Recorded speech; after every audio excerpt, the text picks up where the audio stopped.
Hey, what's going on, everyone? I'm excited to introduce you Dukwon Lee, who is an enterprise relationship manager within our staffing division at LinkedIn Talent Solutions.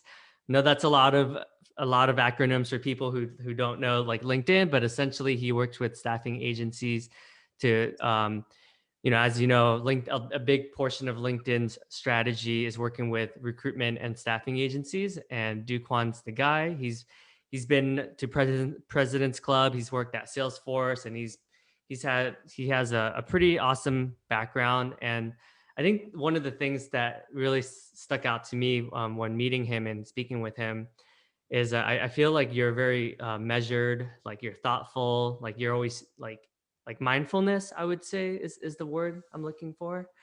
I feel like you're always very like conscious of what the other person is thinking, and how you respond is always there's like you typically try to add some value, right? Like you don't say things for the sake of saying it. I think that's been my takeaway just from our brief interactions so far. Cool. Well, thanks for having me. I'm looking forward to this session. Yeah, yeah. I think one of my goals this year is a lot of the listeners happen to be Asian men who are in tech sales or some sort of sales or are looking into break into sales.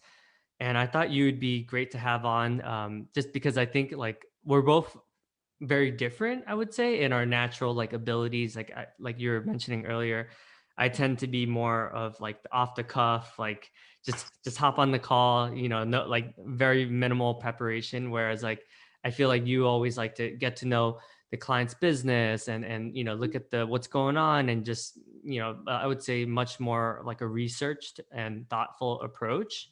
So I thought that would be cool to share, because I think it's good to have both, right? But I do think like you tend to be um, very like methodical and very like strategic with how you approach your business and life in general. Yeah. I think that's just who I was. Um, I've always been somebody that was a thinker. By coming into the sales role for the very first time, I don't know, let's say 10 years ago, that actually was a big um, first step for me to have to take is to actually start not being a thinker, but also being a doer. So I'll give you an example. When I first got into the sales world, I had no idea that this was going to be the career path that I'd be on. I was just literally out of school looking for a job, and I had a friend that was working at a local telecom company, and um, she posted, I think, on Facebook. It's like, "Hey, I'm like, we're looking for somebody to be a marketing assistant." I saw that, and I was like, "That sounds kind of cool. That sounds corporate enough, marketing. I like the title." So I pinged her. I got in front of the VP of sales, who was the hiring manager for that role. Granted, it was a pretty small company at the time, probably like 50, 70-ish employees, so not large at all. Um, so at the interview, we started just speaking, and she said, "Hey, I think I can make you a great account executive one day." Hmm. Again, I'm like, account executive? Never heard what that title does. I don't know what that role is, but it's got the word executive in it. Sounds like a pretty cool. So I'm starting to get really hooked on this. But she's like, okay, well, let's just start you off with the marketing assistant role, and then over the next couple of months, we'll build you up towards that. It's like, okay, sure, done. So I started, and then one of the first things that I had to do was to help with like Salesforce cleanup, doing a lot of sort of the admin work, and cold calling was actually one of the job requirements. I've never cold called in my life before, and it was scary at the thought. Like I would dread it, and I think that's part of the reason why I research so much, because if Mm, I could put off having to make that first call, but I still needed to look productive to my manager or whatnot, so I'd be doing all this research. mhm. And then eventually she said, "Hey, what?" She pulled me aside. "Continuous improvement over delayed perfection. I know you're just trying to get all of the dots like all lined up, but you're gonna have to get at it. And then that's how you're gonna get better. You can't just keep waiting for perfection to happen." Mm. So in my head, I was like, "Oh crap, I got called out." She knew exactly what I was doing. So then I had to pick up the call, make that first ever cold call. Hmm. Didn't feel great. And that's the start to my sales career. So, and I think as I progressed through my career, even to now, I'm always trying to work on things that my skill set is the furthest away from a comfort level. So for example, throwing myself off in the deep end without any sort of preparation. Like before that was unthinkable that I would do something like that. These days I actually do it just for the kick of it. Because no, I know in myself, I know that even if I do that, I've still got the prep in my head. Even if it's not like laid out, documented somewhere, I've got that process in my head. So even though, to other people, they think I'm jumping off from the deep end, I'm actually not. I'm actually like fully equipped with my life vest, my little like air tubies on my shoulders. I'm just like, um, but yeah, so it's obviously it's a thing that I'm working on, probably a little bit of the opposite from you, where I'm trying to be a little bit more spontaneous, I guess, if you call it. Mm. But thanks to all of the experiences that I've had, one of which the biggest was working at Salesforce as part of their BD program, where I think the expectation activity level at that time was anywhere between like 30 to 75 prospecting activities, like phone activities. Back then, it wasn't so big on, like the thoughtful strategic emails that we try to, do now. Back then, it was a lot more volume based. Here's your book of business, build some pipeline. And then, we would have things like the Century Club where you have to make like 100 calls a day. So just that sort of regimen, it really got me out of my comfort zone to where now, like, if I had to pick up a phone, call somebody, it's like, well, if it's obvious, then why not? Right. So there's none of that. So definitely the Mhm. experience helps. Yeah, I love what you said about like working on the skills that you're not really super great at. I think like just challenging yourself and putting yourself out there.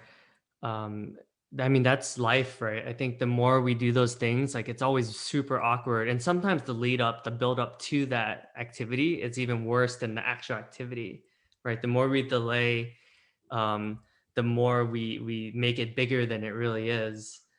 And I also like what you said about like just trying just to challenge yourself every once in a while, just doing something that's different than the norm. I think so many of us just are comfortable with where we are. Not to say that anything's wrong with being, the status quo, but I do think the greatest growth comes from when you are purposely putting, like intentionally putting yourself in these weird situations and see what you're capable of and see you level up and see different sides of yourself. Mhm.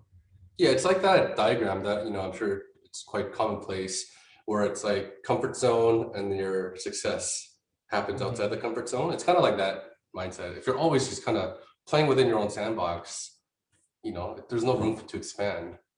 Mm. Like I like to think of our profession that we have analogous to an athlete. Um, we'll use golf as an example. I'm a big golfer. I used to play golf growing up. In golf, there's so many different components. There's the driving, there's the long iron, there's a short iron, there's the short game, putting, the mental aspect. There's so many different things to putting. I mean, to golf. If you're only good at and work on the things that you're already good at, let's say you're just a really good driver, that's not going to really get you far in Mm. golf. Maybe as like a driving range pro or a long drive competition champ, sure. But as Mhm. a all well-rounded golf tournament golf professional whose expectation is to win tournaments, you're not going to come anywhere Mhm. close to it. Yeah, you might show flash of brilliance every once in a while because you impress the crowd by like hitting massive bombs, but it's not going to help you win. And I think of our profession as that.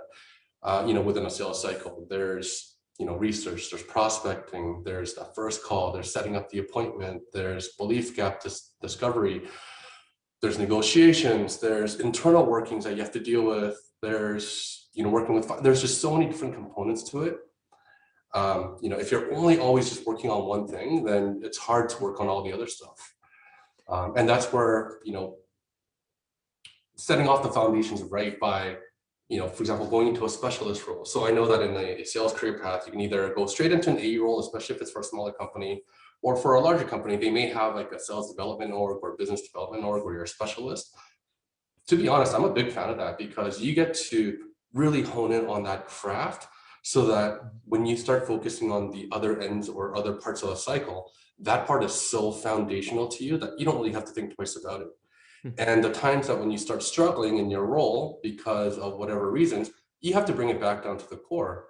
Usually, if a sales professional is not doing well, it's because Sure, they're losing deals on the bottom end, but if you've got all this pipeline coming in that you're Mm. filling in because you're so good at prospecting and you do that on a regular basis, you can afford to take a couple of L's on the Mm. back end because you've got new ones coming in, right? So, and by that point, because you're so wired to making sure that you've got to focus on the prospecting and the pipeline creation, it doesn't make that, you're able to keep yourself flowing.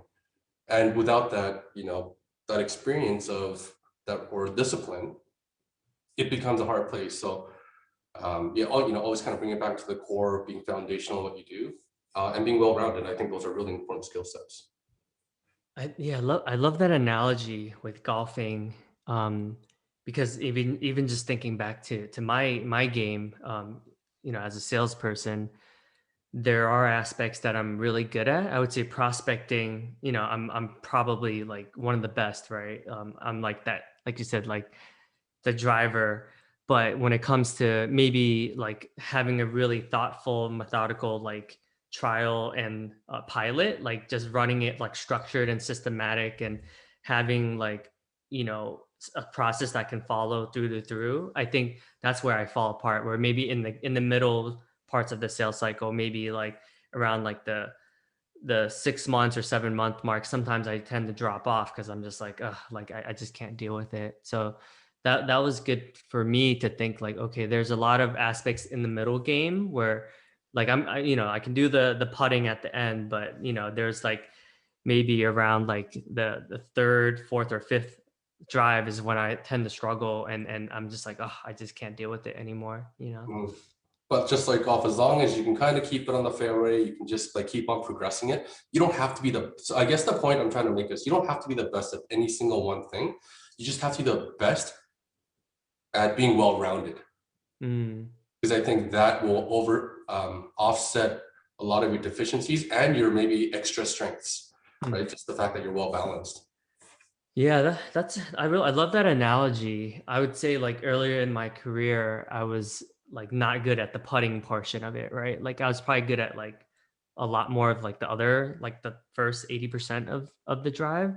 And Mhm, then I would just be, I would just struggle with the putting aspect. So I think now I've been a little bit better at that. mhm. But I like what you said, because it is your weakness, your greatest weakness ultimately does impact like your overall business, right? So it's like making sure you're mitigating that and proactively intentionally working on that so that it doesn't like really truly impact you as much. Yeah, but it's usually the people that are very well-rounded like that, that doesn't have any like striking extra super strengths. Those are the ones that actually fly under the radar because there's really nothing all that crazy to highlight about them.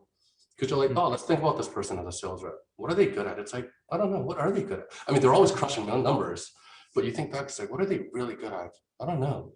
Like they do a job, but right. And that's actually, I think, a hallmark of a good sales professional. The fact that you're known not for one thing, but you're known for the fact that you're always performing and people don't Mm. know how. But that's because everything is pulling itself together. Yeah, you're right. There is someone that comes to mind. I'm not going to mention any names, but he was always like the number two or three person at my previous company, right? But he was always consistent every year, President's Club. But when I listened to his calls, like it wasn't anything out of the ordinary, like it was like he was just always consistent. He always followed his process. Like he was always, like you're gonna get this much, like he's gonna close this much every month, right? It was like like no matter what, like he could be having a kid that same month and he would still produce, right? But yeah, and then there's people, that I've listened to their calls and I'm like, oh my God, he's just so likable. Like he's like good care, he's charismatic, like all the women like just love him. And like, but then like I said, there were some gaps that also impacted those guys, right? Because they had so much charisma that they just expected everything handed to them almost on like a silver plate. So I've worked with some of those AEs, and they had some good months like here and there, some good quarters, but it wasn't like this guy that I'm thinking about that was just like automatic, like you know that he was gonna put up the numbers like every month. Mhm. So, have never thought about it like that. Yeah. So, so for you, you made President's Club. That's extremely tough in at LinkedIn. I know some other companies, President's Club is just like hitting your number. Like when I worked at Trinet, as long as you hit 100% of your number, like you would make President's Club. So it's much different at LinkedIn, where it's the top 5% of the company. Is it? I think it's top 10% of GSO, I think. Yeah. So, I mean, obviously, congrats on that huge accomplishment. I know that's not easy. I know, anyone who you have to be committed, right? Like that doesn't happen by accident. What would you say, you did differently that year versus like maybe some of the other years where, you haven't, yeah, because I think it's always good to reflect and see like, okay, like what I did well. Yeah. I think we kind of touched upon it. Consistency is a big part. So let's say, if you're the type of person that, is known to smash a quarter or a half. So for me, my club was actually 6 quarters, so a year and a half, just Oh, because wow. realignment with LinkedIn and Microsoft. So it was actually, the review was done over 6 quarters or 3 halves. But, let's say, for example, you got one half where you do 150%, you just like absolutely kill it. The next half, you do like 75%. So even though you had a really good first half, if you look at the overall aggregate of things, you're kind of just like in the middle, you're balanced out, Mm, right? Like what, 150 plus 75, 200, if you're like 112.5%, which may not actually be club worthy, mm, right? Even though like, well, I don't get it, I got 150%. Well, you also got 75%. And however, if you had somebody that was, let's say, at the very bare minimum, doing 110% a half, and then their next half, they happen to have a really good quarter or half where they did 100, even 40%. So not even as crazy as 150. But mm, you take the aggregate of that, they're actually doing better off, even though they didn't have that one crazy half that just popped off. mm, So I think one of the key is, what is the worst that you're going to perform, but it's still acceptable from a club mindset. If you know that your annual attainment has to be, let's say, 120% and above to get to club, if you hit anything less than 120% in any of the halves, that means you're going to have to course correct by doing equally above that the next half, which may be like pretty difficult. mm, So the closer you can get to just like being militant and consistent, so that the drop that you have, the potential is very minimal and everything up is upside, that's going to help you crush numbers on a consistent basis. So what happened for me is, so this was my first club that I got to at LinkedIn. um, Hopefully not the last. mm. It was cool. So we went to the Namer group. We went to Bali for I think 5 days. They extended a little bit because like the whole super club thing. Yeah.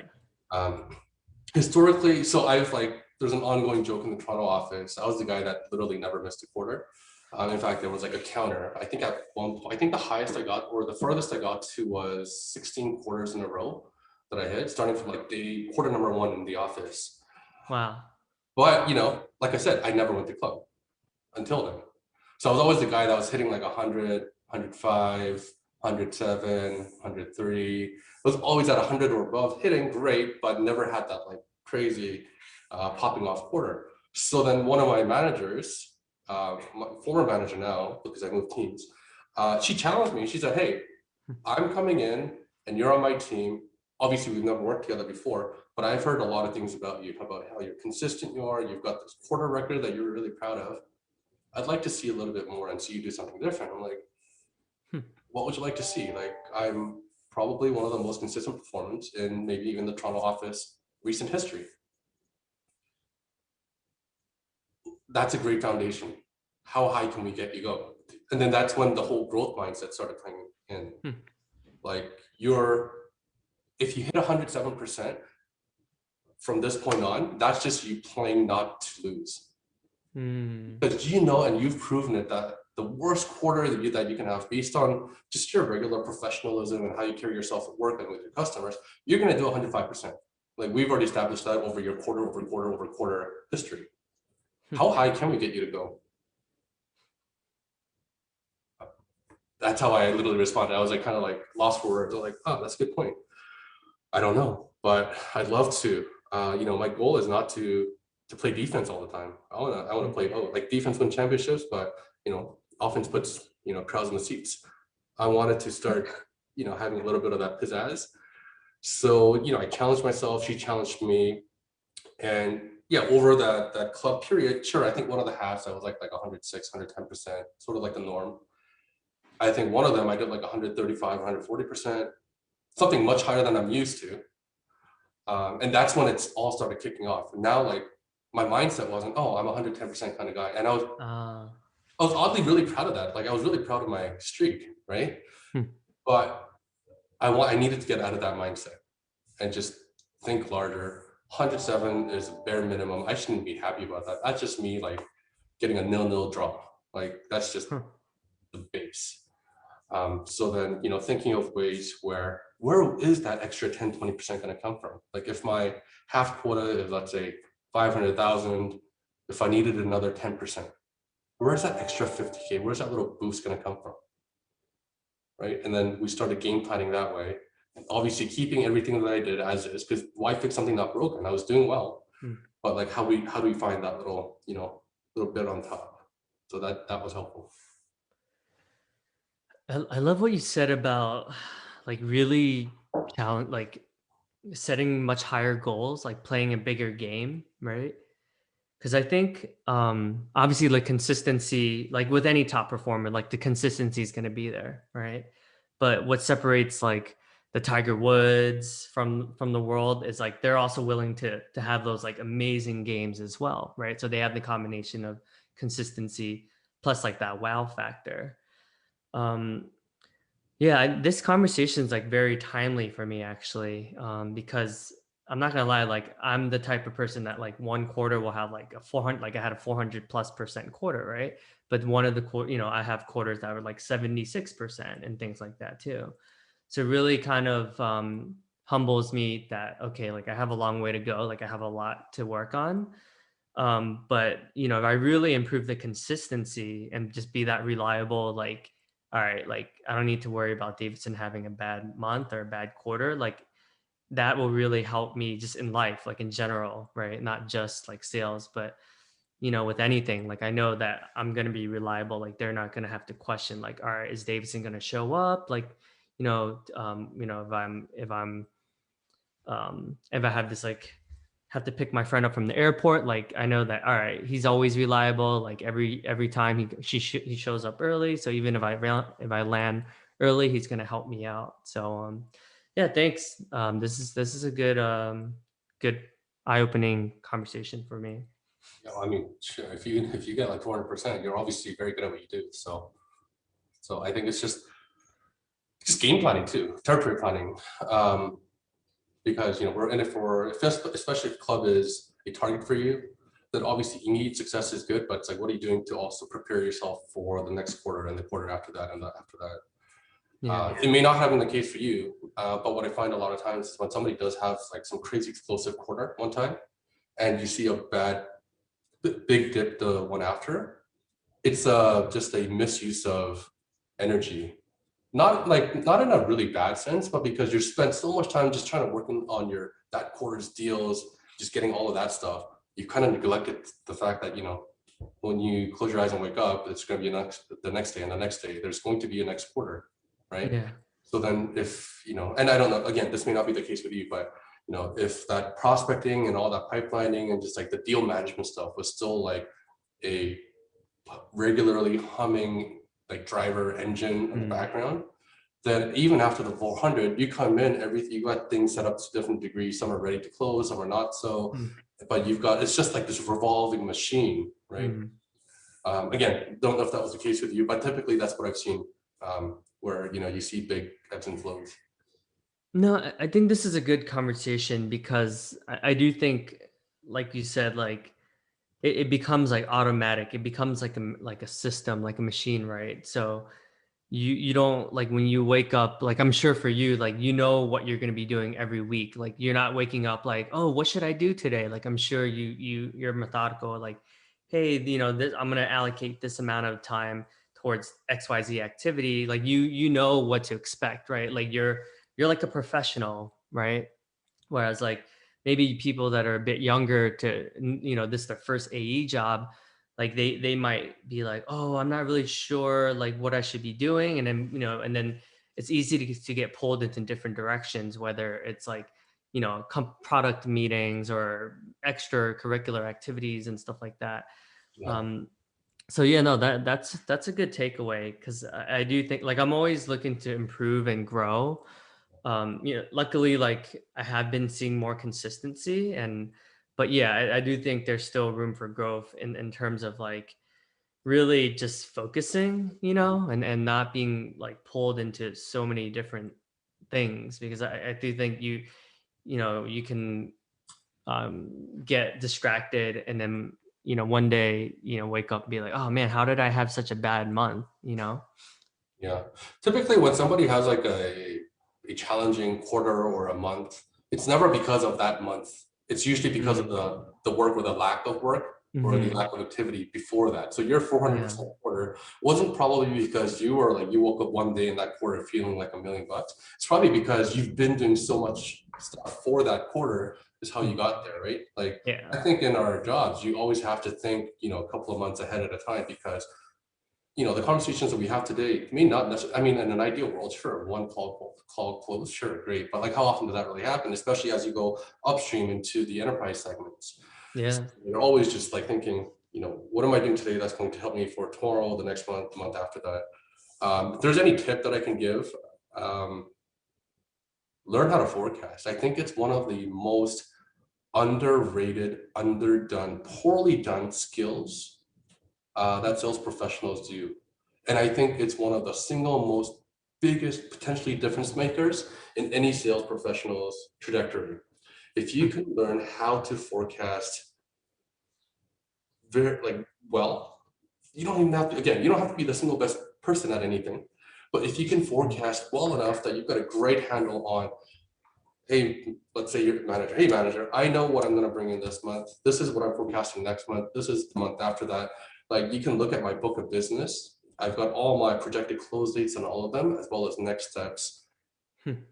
Like it's like and then I can sort of figure out, okay, so what are we in February? Hey, you know what? I'm forecasting for April, not so great. Maybe I should start actually pumping out some BD activities again and try to like pump out more pipeline. Not for the sake of April, but just get more pipeline now because now I've got more things to at play that I can kind of be like, okay, that seems like an April kind of deal, or that seems like a May kind of deal. And that way I'm not always just like flying by the seat of my pants on the 29th day of every month or quarter going, holy crap, like I'm screwed for the next one. Right? Yeah. Got all that system figured out. Um, and I like to work in the middle point of any sort of performance period. So to give you an example, let's say if I was on a monthly quota, I try to aim to work on that month's or the next month number up until the halfway point of the next month. That was probably very convoluted in the way I explained it. So let's say I've got a monthly quota, Jan, Feb, March, Feb, April onwards. Right now we're in February. Ideally, I'd want to close off all of my February deals by Feb 15th and hit my number by Feb 15th. Hmm. That way, then onwards, if I end up closing anything else for February, and of course my intent is to obviously kill my number every single time every month, sure, yeah, I'm going to keep bringing stuff for February, but now my focus is on March. And then between Feb 15th to March 15th, I'm just trying to get my March stuff done. And then March 15th to April 15th, trying to get, so I'm like half cycle ahead, right? So for somebody that's on a half, let's say 6 month cycle, I try to get as close to my half number by midway of the half. And that way I can start planning for pilots for the next half.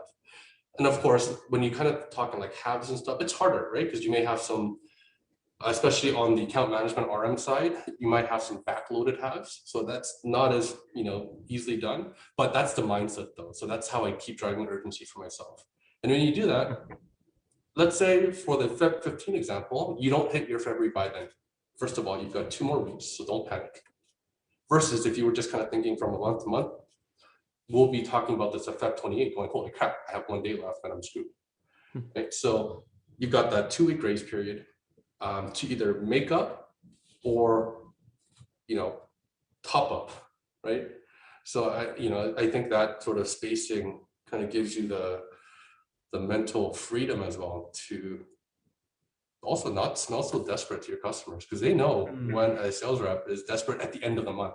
Little do they know, I actually get desperate at the middle of the month, but they don't know that. That's interesting. I guess like why do you think like have you always been pretty like strategic and methodical? Like do you think it comes from, is it just like a natural like, or do you think it's just like, you have mentors around you that have taught you, or I guess sometimes I question if it's like taught or if it's just or Mhm. environmental factors, or is it like innate like in Yeah, you? nature versus nurture.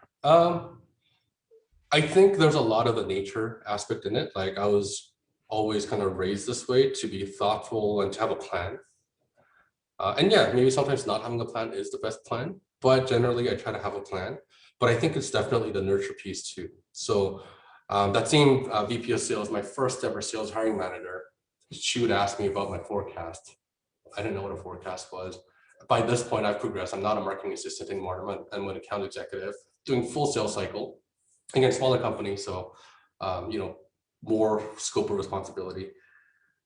And she would ask me, so, and with that company, it was a month-to-month performance cycle, so quota Uh, cycle. She's like, how's this month looking?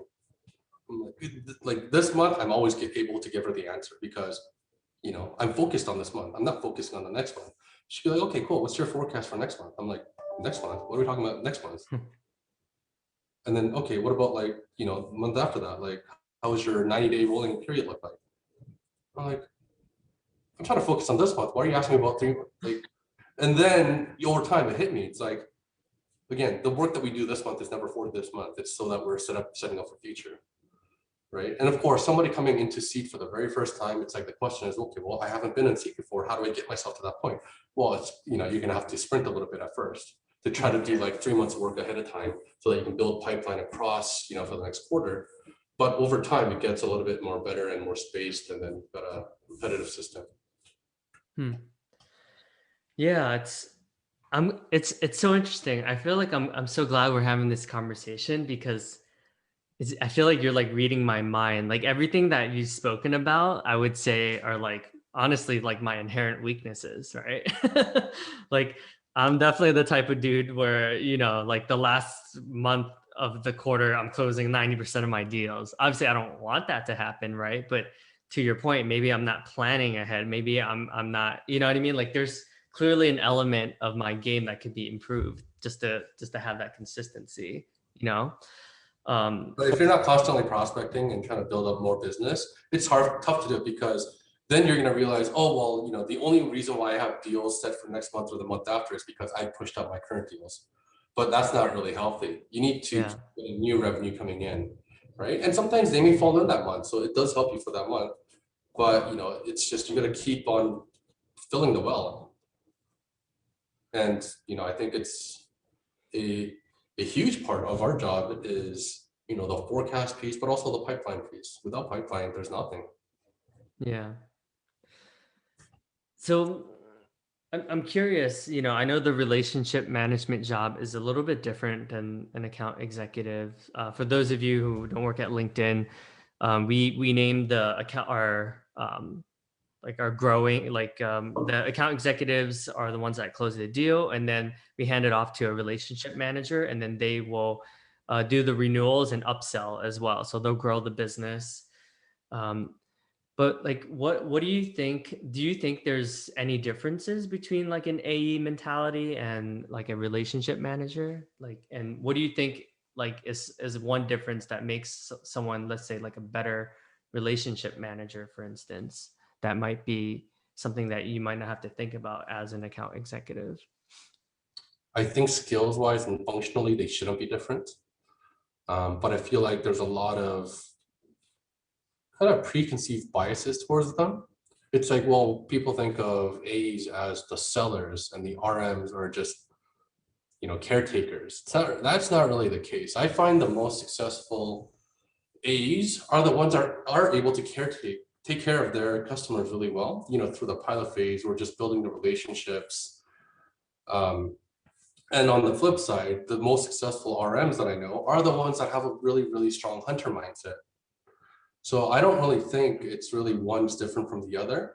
I think it comes down to also personal preference and what you feel like. Also, the structure of the comp is also a little bit different versus the AE versus the RM.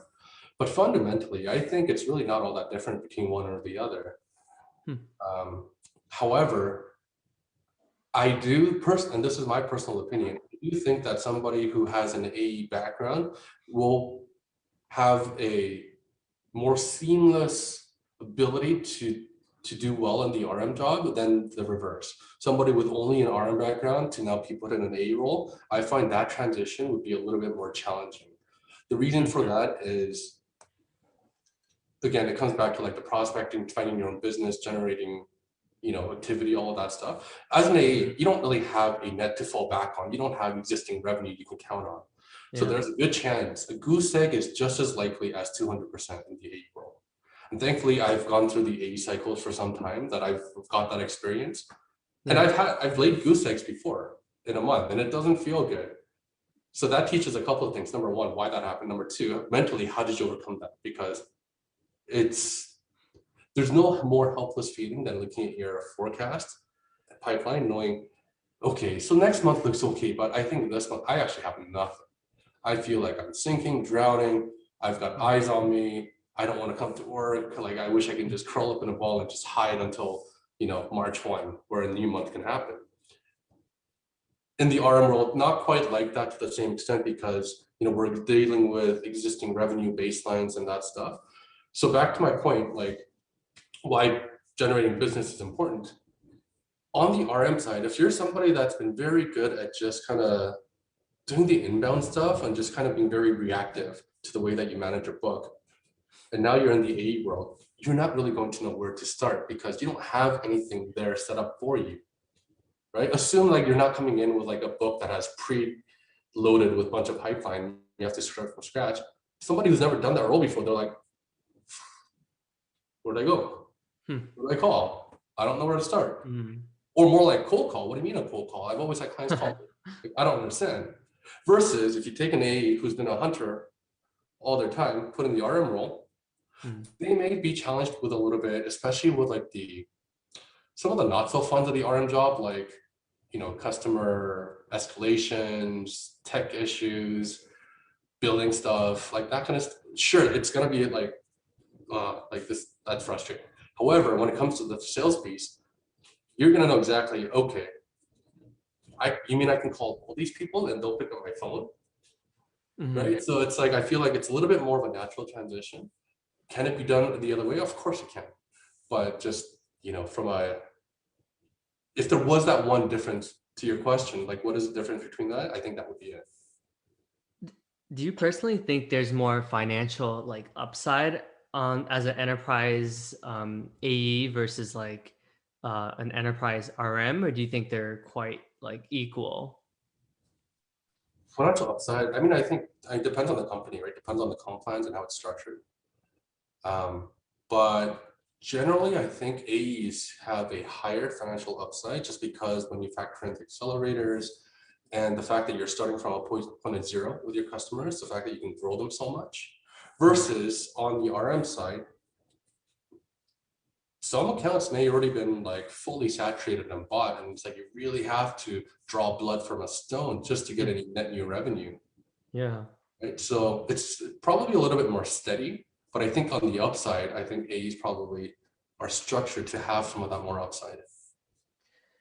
Yeah, yeah, I would agree. It does seem like most it's weird because you would think I think LinkedIn does a good job of valuing the relationship managers, like the after the sale. I think most organizations really pay the front end really well, and then like it drops off, and then you start to see like the churn rate is like it's interesting. But I do see companies in general are shifting to really valuing like the account management slash upselling portion more now. So I'm definitely starting to see that transition, that it's more of an equal balance. But it kind of doesn't make sense because it's like, dude, we work so hard to get the client. Like, why would you kind of just like leave it to chance, you know? So it's interesting. But yeah, I often think to myself like, oh, do I want to become an account manager or a relationship manager? But like you said, I'm like, oh, I kind of don't like dealing with tech issues or escalations and like a lot more of like that stuff. So I'm like, maybe I'm better off just staying into the AE role. But I mean, who knows, right? I think it's always good to evolve and change and learn new skills. But yeah, I'm not gonna lie. Like, there's some months that, like, with the accelerators that you're like, oh my god, I can never leave this occupation. Yeah, you know, 100%. So what? Why do you think there's not as many Asians in sales in general? Like, I feel like, I mean, we both know how lucrative and how respectable and it is, to us. But I feel like people outside of this world, they have no idea. um, that's an interesting question. And it's something that I've had many debates with many different people about this, including my own family. I think a lot of it also stems from like just innate cultural sort of just barriers, how the role is perceived, and also how we are perceived within Mhm. the scope of an organization. There's a couple of stories. I'm just trying to think. Like, I want to be mindful that we don't just keep on rambling. Although this has been fun, by the way. Um, like I think, and, I don't want to say language is barrier because, like, you can be second generation Asian. That's fine. Like, what's the difference, right? But I think generally, so even for myself, when I first got into this profession and I went into sales, I didn't know my parents would how they would react. In fact, they Mm. wanted me to be your typical Asian lawyer, doctor. But I wasn't really all that good at the best of science, but they wanted me to be a lawyer. So I actually did my LSAT multiple times. Actually, I did my LSATs. I was committed, and then eventually I told my parents, I don't know. I don't think this is the right path for me. And then I got that marketing assistant role, then account Mm. executive. And even at that time, I wasn't really like all that excited to tell my parents what I do for a Yeah. living. Um, it changed when I got into Salesforce because now at least there's the corporate logo recognition. Uh, But my dad at that point, he didn't really know but he's like, oh, Salesforce, I've heard that company. Oh, my son works at Salesforce. And then like we actually like started talking and then I actually was able to open up. I think it was my own confidence issue. I think he would have been just as fine if I told him, hey, I was an account executive at the local telco company, but I don't know, just something in me just held me back. But I think that's just like a fixed mindset, right? Why am I fixing myself to myself and also for my parents, for my network? Just the fact that like, am I ashamed of what I'm doing? I'm not. I don't know. There's just something that's preventing me from doing that. But then when I had the Salesforce cloud logo on my resume, at that point I was leading, not with, hey, I'm in sales, but hey, I work at Salesforce. And then they're like, oh, what do you do at Salesforce? It's like, yeah, so I'm in sales. I'm in business development. yeah, yeah. But I was still confident of the fact of the logo itself, right? Right. And then through those experiences, I got the confidence. I'm like, hey, you know what we do is a noble profession if done right. I think a part of it, and also because, you know, we don't sometimes get the best reputation in the workforce, right? It's like you Mhm. hear things like snake oil salesman, used car salesman, just like there's a lot of negative adjectives to describe, the bad agents in our profession. Mhm. I think that adds to it too. I think another thing, um, and this is a conversation that I've actually had with my sister about this one day. So this is like many years after my sales career had started to really like take off, or I'm like really a lot more into it. And I see my sister, maybe she's an older sister. I see her maybe once a year now at best because she's back home in Korea. And one day she came to visit me with that time her fiance. I don't think they were married yet. Anyways, so the two of them came to visit me. And one day my sister was like, Juan, like, why are you so cocky and arrogant? You're not the brother that I've always known. I'm like, I don't know. Like, I don't know why you feel that way. This is just who I am. This is how I thought I was always been. Mhm. And then it was my brother-in-law who actually painted the picture.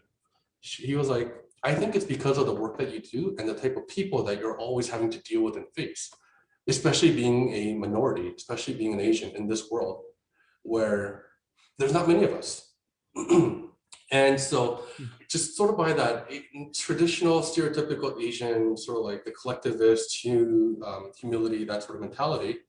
Somebody that's just, if I was just being my, like what I would be known as like myself, I'd be at like, let's say 90% confidence versus everyone else, they're just at 100. So for me to be at that level, I need to be a little bit even more bigger personality than what I Mm. normally am, so that if I did 110%, now I'm perceived as like just equal playing field to my peers at 100% confidence. Yeah. But for my sister, who hasn't seen me like this, she was seeing the 110 in me, not the 100. Mm. So that's why, and then my brother-in-law called that out, and I was like, I think you're actually like, it might make sense because I've always felt like I needed to be a little bit bigger. I needed to be a more confident, like outside my comfort zone. So just Yeah. so that I could be looked at as like, oh, okay, this is Juan. Versus, oh, this is Juan, the shy guy, right? The shy Asian guy. And took my sister to realize it. And it helped that I think because we're so distant, we see each other only once a year. She didn't see, like it was like black and white for her. Yeah.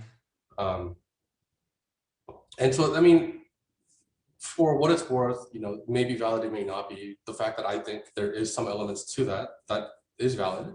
Hmm. Uh, it's not the nicest thing to acknowledge, but I think it's important that it is acknowledged, and we are able to truly become and be ourselves in a comfortable manner, so that we are, you know, recognized at a, evenly. And obviously LinkedIn does a fantastic job of that. Like inclusion is a big thing that we work on. So I haven't felt that ever here, but yeah, it was a crazy revelation that my sister and I went through thanks to my brother-in-law's introspection. Yeah, I mean, that's a pretty deep topic. We could probably have a whole nother episode just about this very topic. But I remember we were chatting and there are some unconscious, there are some assumptions that others have. Like for instance, when we had a celebration from winning a big deal, we went to this fancy wine place and the owner of the wine place, just assumed that I was the IT guy, right? When they were just kind of joking, they're like, "Oh, like, what do you think Davidson is?" And then I think he gave like options. They're like finance, IT, the sales rep, and then the guy was like so sure. He's like, "Oh yeah, he's definitely the IT guy," you know. So yeah, it's interesting. Like what you said definitely resonated with me, and I think it'll resonate with a lot of the audience since it seems like a lot of the listeners are Asian men who are in client-facing roles. Um, yeah, Um, I do think we kind of have to stand out even more because, whether it's just when you look at the C suite, when you look at the executives, they all look a certain way, right? And it's oftentimes not like us, right? Especially in, CRO roles or director of sales or even sales managers. yeah. If So I have yeah, to, that does explain why I think sometimes I have to prove myself more. Like I feel like I have to work harder just to be even considered for yeah, promotion, even though my numbers like look good and stuff like that. I yeah, mean, I want to take responsibility that there's still aspects of my game that could be improved, like beyond the numbers, right? But I do feel like I have to, like it's like a requirement. Like I would have to do 125% of what everyone else does to even be considered, you know, um, like a candidate, right? So it's interesting to explore that, and but also taking responsibility in owning it as well. So yeah. If I had to refine that message, because in case of the messaging is like, hey, Asian men, be arrogant and cocky. That is not the message. The right, message is be professional at your work, be very good at what you do, but also be very confident at the fact that you've put in your best work and mm, make sure your confidence shows. Again, if you're just like speaking a big game, but you don't have the performance or any of that activity, work ethic, all of that to back it up, then again, it's just, that's not a good look. yeah, But you put in all of that time, put in all of that hard effort, be confident at the fact that we put in all that hard work and effort. And this yeah, doesn't even go for any, just specifically Asian individuals. I think it's for any professionals, right? yeah. Well, thank you so much, Juan. This has been a really insightful conversation. Like I've gotten a lot out of it myself, so I know that a lot of our listeners who tend to be SDRs or AEs or their first 5 to 10 years of their sales career. I think they'll enjoy it. I'll link to Juan's LinkedIn, so if anyone wants to reach out to provide feedback, we love feedback. We both would like to think that we both have a growth mindset. So if there's anything that you want to provide, or if you just want to make another connection, feel free to reach out. And yeah, thanks for being on the podcast. Looking forward to seeing you. Last question: do you think you'll get into a management role one day? That's the dream, Davidson. I've been working very hard on that. Yeah. Working a lot of skill sets, and excited to again just stretch my muscles into uncomfortable areas so that I'm able to now be in the place where I get to empower and really enrich the lives of the people that I would be managing and mentoring so that they can have a very fruitful, successful career as well. Yeah, I can see that. The reason why I'm asking is like it seems very natural for you to be like a thoughtful manager who will cater your approach depending on the person. Like it just seems I could totally see it. So that's why I asked, because it seems like a very natural transition for you. Yeah, yeah. But like you said, like it's something that you've been working on and cultivating for a while, right? So it wasn't like an overnight thing for No, sure. that journey again, whole new conversation, but that mindset shift is also a pretty interesting journey of its own as well. Cool. Well, maybe we'll have you on for part two. Thank you so much for your contributions and your thoughtfulness. You kind of remind me of Jimmy Chin. I don't know. Have you heard of him? No, I don't know what that is. He's like this. He's like a famous photographer, That's okay. videographer for like does mountain climbing and has scaled like the highest peaks and stuff like that. Okay. So he's very like thoughtful in and everything he produces is just like high quality content, like world award winning content. But yeah, very successful dude. I think you'll like his content. I'll Oh, probably interesting. link you Yeah. to him afterwards. Yeah, I'll check it out. Because I just listened to a podcast where the guy that interviewed him, he's like a sports psychologist, so he works with like Olympians and like the Seattle Seahawks, but he just interviewed Jimmy, and I felt like this was a very similar conversation then. Oh, cool. Okay. Nice. Check it out. Well, thanks for having me on the podcast, Davidson. Cool. Take care, and I hope you enjoy your weekend. Yeah, you as well. Thanks. Thanks.